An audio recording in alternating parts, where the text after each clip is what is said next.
Yeah, so let's, Matthieu. So, yeah.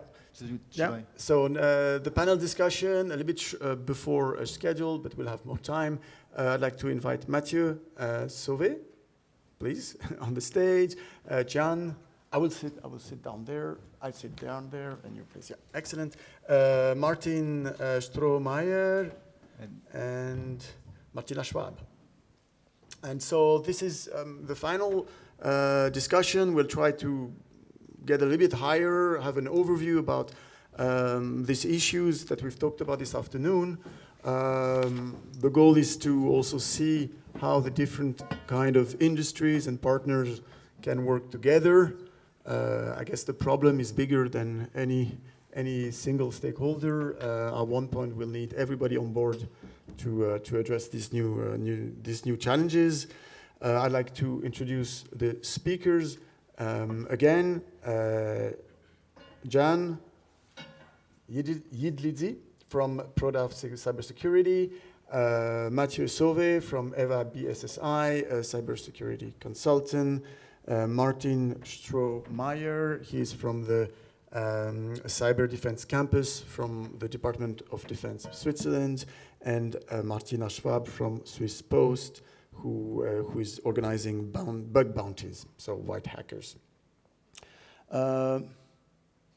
Right, so just to summarize, we've heard about malware using possibly machine learning. We've heard about cyber defense using machine learning technologies, and also it was touched upon that machine learning models themselves might bring you risks by being possibly fooled.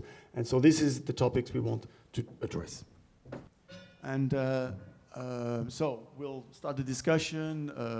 At one point, we'll open it to the floor. If you feel very strongly, before that, please just raise your hand, and we will also give you a microphone. Please do also react to what your colleague says. I hope you will sometimes disagree, otherwise it's boring. All right. So, yeah. I'd like to start with the news. We've only heard once or twice the word Ukraine today, and I guess if we talk about cybersecurity, we have to address this. Maybe not there, but here, I've heard some prediction that we would live an Armageddon from Russian hackers. There was some semi-official statements in Switzerland about that. Has anybody of you, maybe Martin first, or Martina, have you seen anything happening? Do we have to take that threat seriously, or was it so far business as usual here in Switzerland? Microphone, we need that. Martin? Yeah. From our side, I mean, it's obviously relevant. But we are research. We're not operational, right? At a cyber defense campus, we are a research institution that supports this DoD and federal government. So we're not necessarily running, let's say, early warning systems of our threat intelligence platforms as some other people here are. That said, obviously, we do follow the news closely. And there were, in my personal research, for example, on satellite cybersecurity, there were very clear indicators. Attribution is hard, obviously, but timing and coincidence will probably at least have something to do with the war. So attacks on Viasat satellite systems, I think it's at least highly likely. Been widely publicized that this had something to do with Ukraine and the conflict. Switzerland wasn't as impacted as Germany in particular in this case, but Europe for sure was. None of this was particularly surprising. I mean, there's no AI involved in these attacks. As far as we gather, it's really legacy systems, classic exploitation of really, really old systems. So that's something we monitor, we do ourselves, we fix if possible. But I wouldn't say at least it's very AI related from what I've seen. Yeah. So that was for me a question. People were saying, oh, maybe that's one of the first cyber war. Well, it's always the first cyber war. And the one thing I've heard about was this satellite communication satellites being hacked. And from what I understood, it was kind of low tech. It was nothing new. Maybe Matthieu or Jan, have you seen signals about hackers in this context of the war in Ukraine and Russia?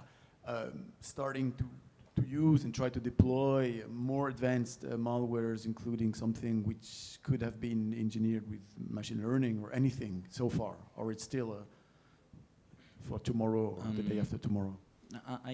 I don't know about Switzerland, but mainly in France there have been some kind of not panic moves, but big companies have been very active they are listening clearly to their cybersecurity departments, and they are aware and they fear the cyber menace.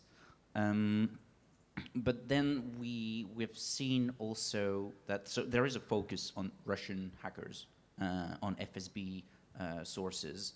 But what is currently seen is that a lot of actors of the cybersecurity scene are profiting from this turmoil to also perform attacks. And I think I agree that it's kind of classic attacks. And from what in my professional environment I've seen, companies are clearly putting not the pressure, but they are pressuring their employees to be very careful. And I think one of the main threat they fear is social engineering, basically. So I've seen some email campaigns going on. Like I've heard about some campaigns, like people receiving 5 phishing emails from corporate in their emails to test them, whereas it happens once a year normally. And so they were tests. Yeah, tests. Well, I guess you could receive some that are non-tests, but and I think it's not all bad, because it means that people are listening. Well, for business it's good because they are definitely spending money in cybersecurity now. But even though a lot of companies were not spending anything or just the bare minimum, and the thing is, it's like COVID. You don't fear it until you feel its impact, or next to you. If one of your friend has a company that has been targeted by ransomware or something worse, then you are like, oh yeah, maybe I should spend a few millions in my cyber security, instead of saying, yeah, it only happens to others.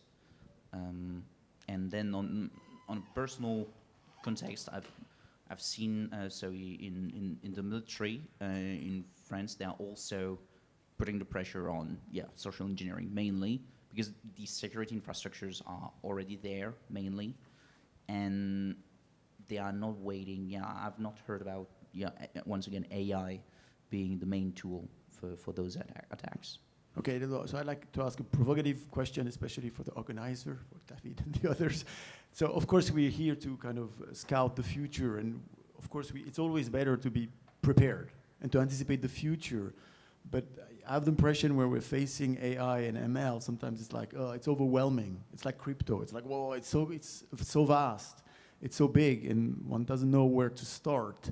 And is there a danger that we're focusing too much on the advanced technologies that might become real in 5 to 10 years, and we're forgetting the low-tech legacy system that have not been updated, social engineering, just healthy hygiene, security hygiene in your company?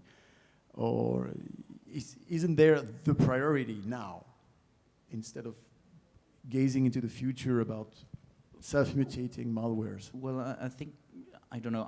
One thing I remember from my information security courses at EPFL is that you can do whatever you want to protect your machines. You can use the best encryption. You can have the best system to prevent attacks. The best kind of the best way for an attacker to go in is to target the human and the machine. And so, yeah, you can have a huge password encrypted. Well, if someone comes to beat you up against your password, you will give your password at some point. And so, yeah, sometimes the most basics of attacks can work. And I think maybe black hats have a better return on investment sometimes by using those than to develop big solution. But maybe you can better answer this. Maybe if I can add something. We at Swiss Post, we have, I mentioned in my call, we have this project going on concerning machine learning, and I think it's about detecting fraudulent customer accounts. But it was already an issue last year, which was moved now into this year. I think what is important here is that, yes, it's very important to first get like the already known issues and threats, but not forget the future possible threats that might be coming in the next, maybe it's 5 years, maybe it's already in 3 years, we don't know, but at least have it in the backlog and in the mind of the business. Well, yeah, I can add something to that. Basically what you told, like should we kind of invest in understanding more about the upcoming technologies and how they can be misused. Well, that's what we do, like basically in the company. So that's our full focus is to find how the attackers can adapt this new technology. So we're not interested in any kind of reactive countermeasures, but mostly focusing on these kind of models.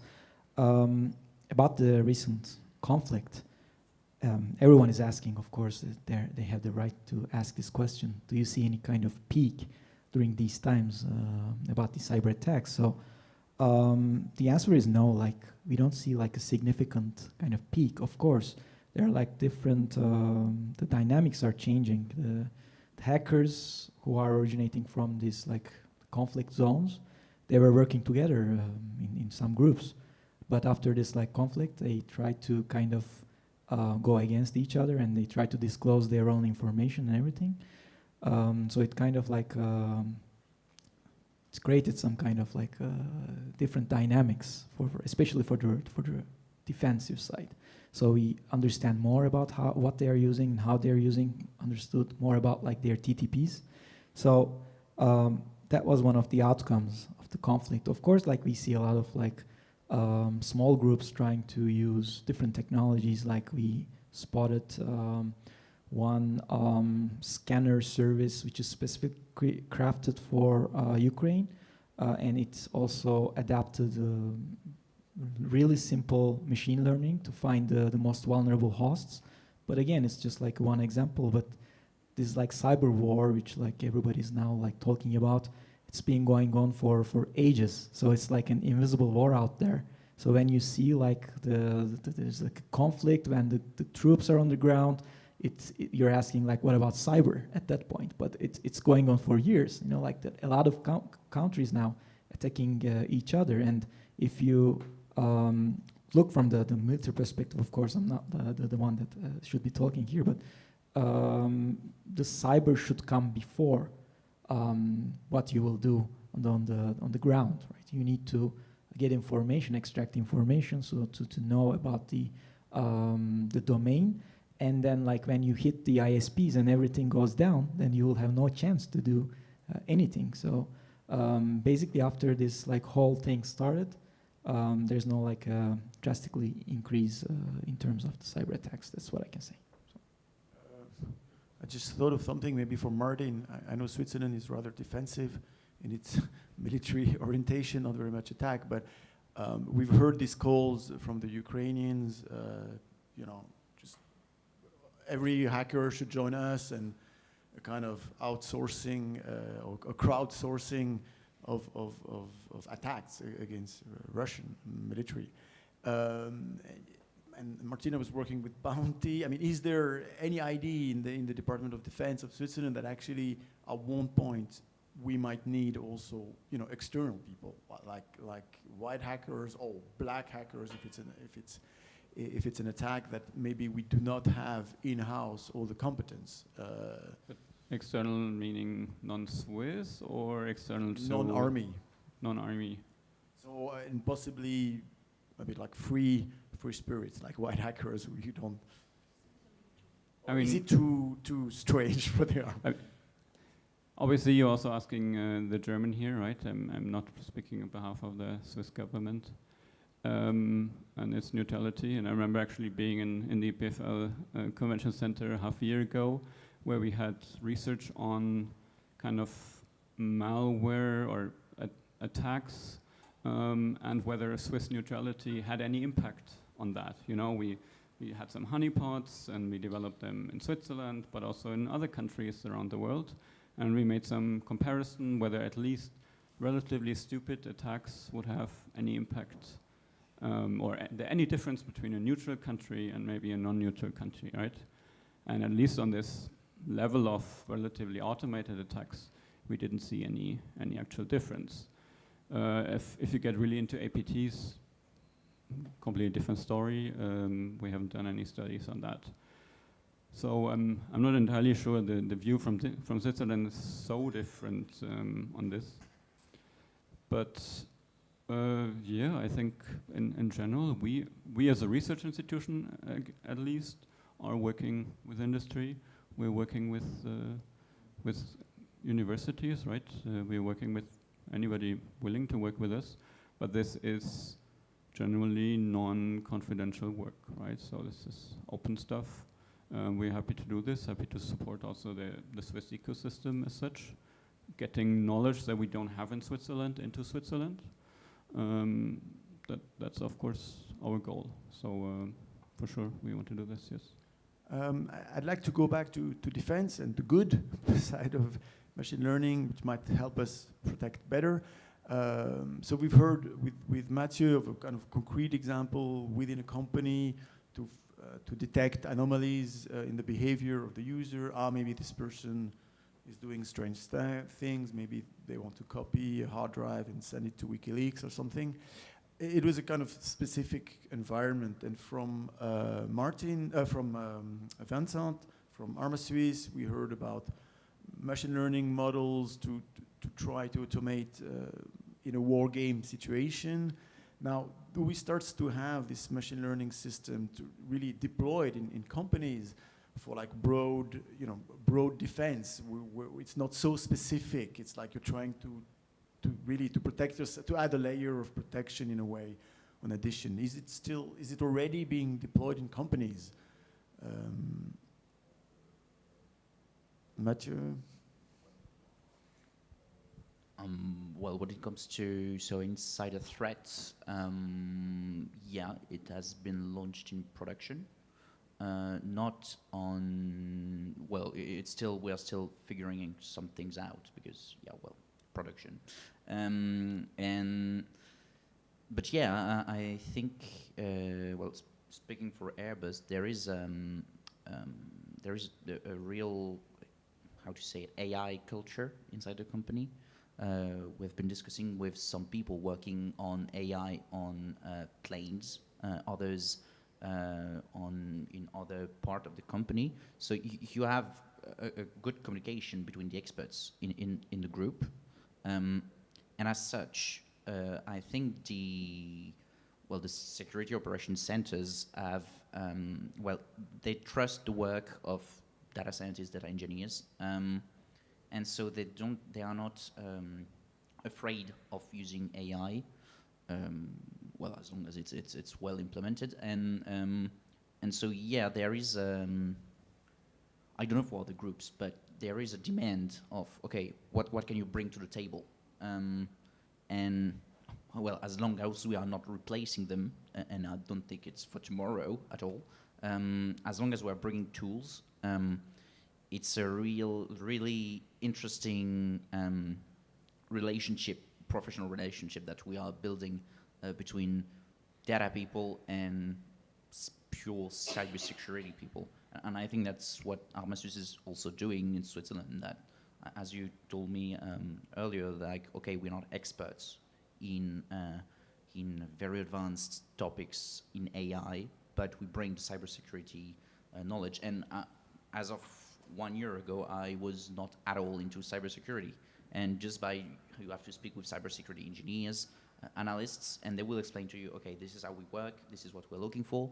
And so, yeah, I think the groups know that it will be useful. They are aware that it's a very current topic, with the war bringing it up on top of it. Yeah, we are hearing about cyber war everywhere, and AI is, basically it's here, and I think they will adopt it pretty fast in the few years, 5 years maybe. We will see it more and more often.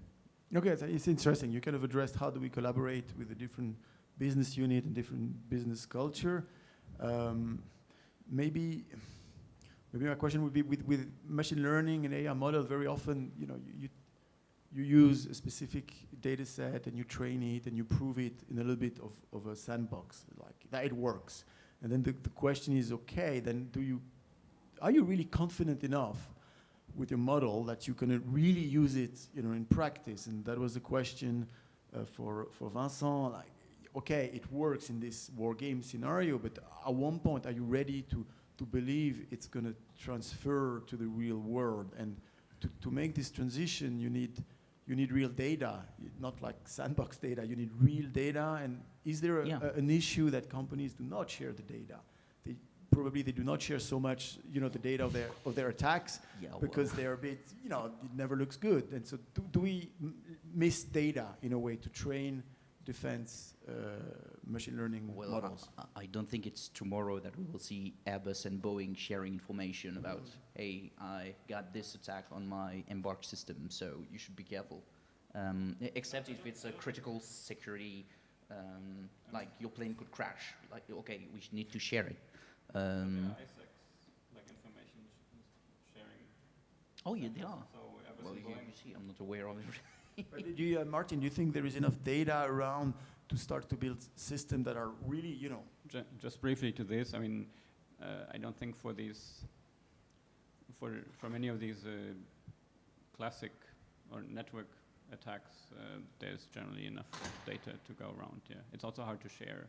It's hard to build this on a large scale, but there are a lot of initiatives also in Switzerland, the different threat intelligence collection platforms, right? And they also share their data, sometimes with academics or with us, right? And it exists, but it's not like really terabytes of data. Like you have just a number of incidents. Like if it's really APT style incidents that are really tough, then there are only a handful of them, and you rarely detect them. Maybe Martina, I mean, what happens with the bugs that are uncovered in your bug bounty program? Then are they discussed, published, or does it remain internal? How does it work? For now, all the reports that we receive within the private or public programs at the moment are still kept within Swiss Post. We have an exception for the e-voting program in which we have to publish all the reports. But I do hope in the future that we would be able to also public the reports from the public and private programs, maybe after they have been fixed. But it would be my personal goal. There's some issues with business who doesn't like the idea yet, but we're working on this. Maybe another question about, the kind of knowledge you get. You analyze, hacks, and maybe with the help of a machine learning model, you start to have a model that tells you this is anomalous, this is a hack, and maybe you are able to reverse engineer kind of explain the AI and understand, okay, it was detected because it was a short burst of whatever, of clicks. And once we have that and we discuss it, then the hackers can hear from it. And then they can think about, okay, if I go like this, I'm going to be detected, because I've read that they're deploying these kind of automatic detection systems which are trained to detect this kind of stuff I'm doing. So isn't there a risk with this culture of transparency that we have in cryptography and in security very often, that we are starting an endless loop of we're designing better system to detect, and then the hackers know about it, and then they're a bit smarter and they obfuscate their attacks, and that it's just a never-ending competition? It is a cat and mouse game, so I personally would say yes. It is a risk, but the other option is not showing and waiting until it's leaked. Is there any idea sometimes that we should be more closed and less open and less discuss less? Or no? I mean, from background really in academic security, InfoSec has decided on this in the 90s. I mean, we should disclose things responsibly if we find bugs, rather than hide them. Security through obscurity is just not the solution. Businesses, in particular traditional businesses, also in many sectors such as aviation, for example, still see differently to IT companies, who definitely learned this and have these bug bounty programs and many other options. And I suppose there's something to be said for defense, maybe not opening up on all their issues, right? Big defense companies just will not do that. On the other hand, I mean, many are hybrid, right? So Airbus is a good example of a very large defense company, and that's also civil. So maybe from that perspective. Yes, and then once again, people working at Airbus Defence and Space are not a lot in contact with people at Airbus Commercials, Airbus Helicopters. But you have, so on a group scale, you have a sharing policy, kind of, with the task force teams. People want to discuss, basically, and management encourages it. So I think there is a difference between sharing how you defend against an attacker and sharing your own your own data. Okay, and we at some point. The thing is, if we don't share, what happens? So one group's managed to find a solution against some type of malware, doesn't speak about it because he wants to keep it. So first you have a very high risk of it getting out because of some employee or some journalist coming up, or even some attacker that is learning that there is this inside. And on the side, basically everyone is left empty-handed. But your competitors too. Yeah, but you don't want to put people out of business. Okay. I mean, you are building planes, but you don't want the guy building cars going out of business because he's not a real competitor. So maybe you share with him your knowledge, but you tell him, okay, you don't share it with the other guys that are working on helicopters, planes, rockets, everything that you want. And I don't think you will make many friends first. And then, let's say, your number 4 goes to another company because he changes, he has a change of job, and then he arrives in the other company and he says, okay, they are doing this, so we should do this. And in the end, I think the thing that you invented will be shared, but you will not get a good image from it by not sharing it, and you will let even more time to the attacker to adapt, basically. But that's a good point. I mean, is the industry building kind of, shared platform so that basically, basically you can share, like it's not just like behind private doors and one company shares with another, but that there is really a kind of global effort to say, look, we are all concerned by ransomwares and by attacks, and so we will gain if we share our knowledge in a structured manner. Is there anything working on this? Well, like it's an old idea. If like everyone shares, then like we can just like adapt to the new attacks. And I guess it was the first about the Obama's administration that they told us like every critical industry should share whatever they have between each other. And around those times, like we created our platform. The first idea was to build a platform so that the private industries can share through this platform the threat information between each other. And then we waited for the people to share something. Of course, they didn't share anything. So first thing is like they don't want to tell that they're just like hacked or anything. So we tried some few cool kind of adjustments. We tried to anonymize the victim. And now, like in the recent years, like I can tell from our side, a lot of companies are sharing because they want to find a solution to the attack itself. And also they kind of build a certain trust with the ecosystem. So they tend to share. Of course, I cannot say that they're sharing everything, but at least like it just like started and coming to a point. And I completely agree on the fact that we should not hide anything like the algorithm from the hackers and expect that there's like some certain security will stay there for a long period of time. Those guys, they have like everything because they're not like after the algorithm. They have your source code. So they hack into like the places, and data for hackers is they measure it like in gigabytes. Like when you infect a victim, you just like obtain 500 gigabytes, all your files and everything. Like data for hackers, like for us, it's going to a grocery and like putting the basket there and says like, okay, 5 kilograms, right? So for hackers, it's the same. They're just like saying, okay, I got like 2 petabytes of data, and we see like hackers trading with each other. They're saying, okay, I got like Germany's data. They want to trade with France. So these kind of settings. So it's kind of really hard for us to understand from where we sit. So we're just like focusing on the fact that we need to keep our algorithms private, but everything's public now.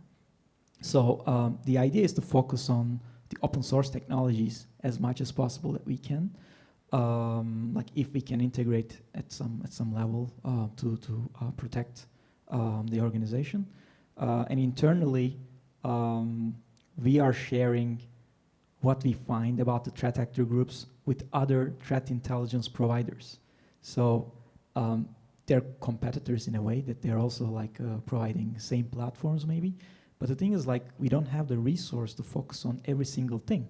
There are a lot of attackers, there are a lot of like different samples. So you need to share to to be better, because they're sharing, like the black hats, they're sharing a lot of things within each other. So we need to establish this kind of sharing environment for us. To come back to the specific topic of machine learning in cybersecurity, it is a fringe. It is really like state of the art. It's evolving all the time.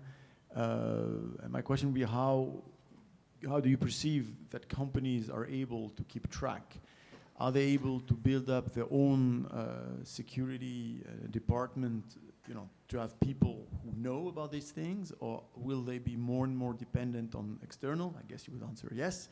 And is that, and maybe it's the same for the Department of Defense, how much can you as a company, organization, be dependent on providers, security providers, with the risk of not having in-house the knowledge and the culture about this, keeping track of the new development? So there is a trade-off, I guess. How much do you outsource? Maybe each one of you. Yeah, I'll just start and not give you the mic. Yeah. So the problem is like the shortage of talent. It's like in a global setting. So there's not enough like cybersecurity experts. For Switzerland, like we're lucky we have the best universities and like we have the best talent here. But again, like it's not enough. So that's why like people are kind of like trying to make use of like these bug bounty programs to kind of like crowdsource things. to get like different kind of perspective from different hackers. The companies, on the other hand, they don't want to deal with this problem generally. So when you're like an SME, so you're not concerned about cybersecurity. So the first concern is that you need to push your product to the market, or you need to, you know, like make a sale. And when you look from the enterprise side, they just want to buy stuff, and they said that like, okay, now we will be secure. So they're just like tricking themselves. And what we see in the recent years is there's a certain degree of threat, because when you look at a security product, it needs to analyze every device or like network traffic on the organization side, like the AI algorithms that we use, like the sensors and everything. But people writing those tools, they're not much concerned about their cybersecurity. So we see a lot of like attacks focusing on cybersecurity products because they have access to almost everything within the organization. So you buy the best product that deals with a really complex problem, but then like it's getting hacked, and all the devices are, you know, like being hacked too. It's like the shoemaker's son always goes barefoot, right? So yeah, like that's my answer. Yeah, I think that's a very good point, right? I mean, just as an aside, like more products will increase your complexity and your attack surface. So it's certainly one thing that is, I think, commonly known. Other than that, I mean, yeah, talent is also a good point. We are competing with all companies on our side with, well, different means. Competing between countries, there's not so much talent to go around. It's true for us. We're a small entity. Just ourselves is like 20, 25 people. Then you try to multiply like the research work and the engagement that you do with students, with industries, all of that. That can be done externally. If we are, however, being asked by a stakeholder from the federal government or DoD to maybe in a procurement process evaluate a product, then of course we cannot do this with a student. Needs to be somebody with a clearance. So then you have to have a clearance and a background, right, to be able to do this. So that limits your pool by a lot. And yeah, I must report, at least from our side, we can certainly not do everything that we would like to do. Like we just don't have enough, yeah, people and talent, and hiring is difficult. I agree to everything that has been said till now, and also maybe to add, one thing is finding talent, but also maybe the other side of the companies which sometimes don't even have enough resources to even hire the necessary people for the jobs. I saw it in many with the works with the subsidiaries who have sometimes very much a different side on security or its importance especially. So there's, I think, so outsourcing a part of security is maybe a good trade-off for most people. Thanks a lot. Now I'd like to open the discussions to the floor. We're lacking a bit of microphone, so can you try just stand up and... okay. I'll do that. I think it would work without a mic. You just have to speak loud and clear. Thank you, everyone. It's a bit more of a reaction than a question, actually, but I'm kind of surprised that none of you have explored the idea that some models in machine learning already have concrete effects, and I'm talking about speech recognition, translation, or image recognition, and all of you are prospecting in the future of machine learning, but how about monitoring what's actually done with current systems that work? I'm thinking about, I don't know, an attack that would use a translator to attack someone in a foreign country, or I'm thinking about troll farms that would use translation to build up trolling on forums or those kind of stuffs. And actually, I think a lot of attacks are already been done with machine learning, but none of you have approached this subject in this way.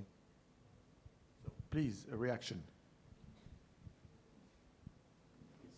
A short reaction that probably Florian Strohmeier would have been good on this one, right? So we're sadly missing him because, well, he had some experience also in believing that it's not as trivial to build a lot of academic attacks that you can show in theory. That's just for defenses. It's not so trivial to actually also deploy them properly and at scale in the wild. So I think they exist.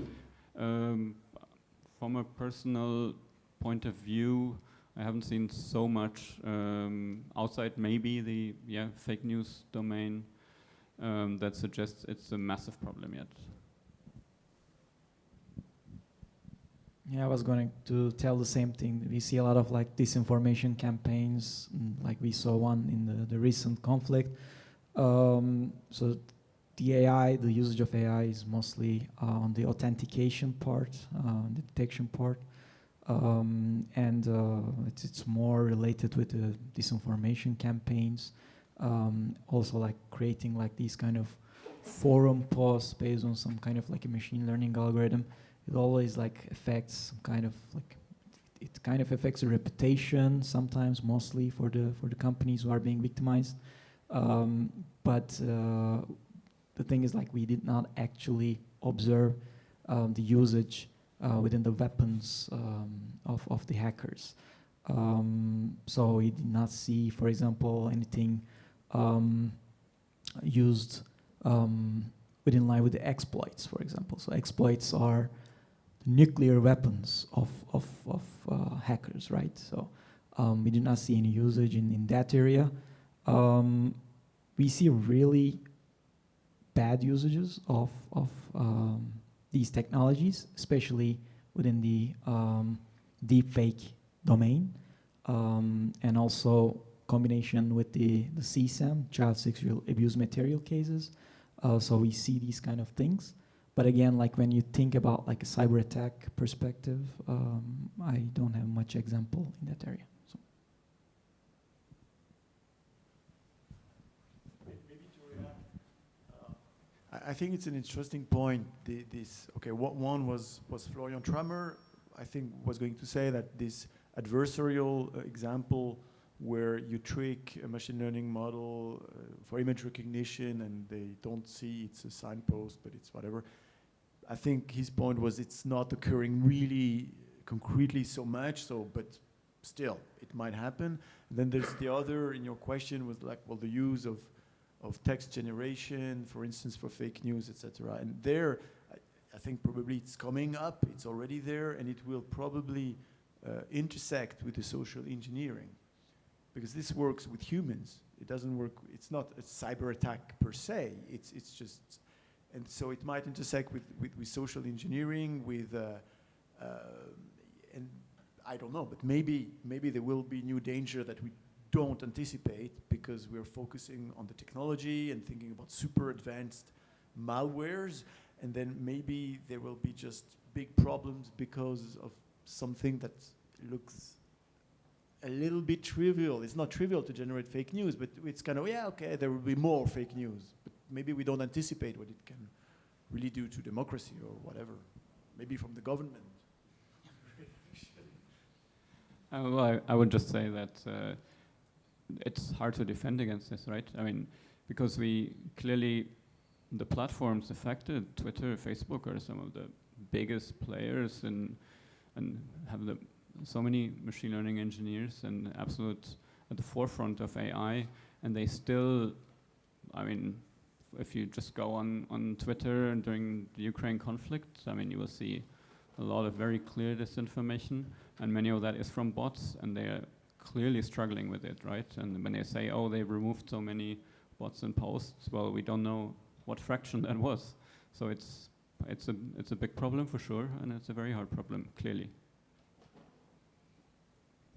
Okay, Time to wrap up. I think I'd like to thank all of you here on the stage, an applause, and in the audience.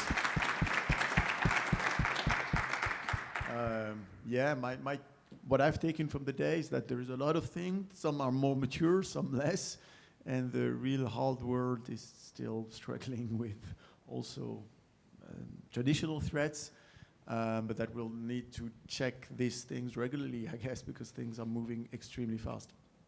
I'd like to thank the audience, the speakers, the organizers for a very interesting day. Thanks.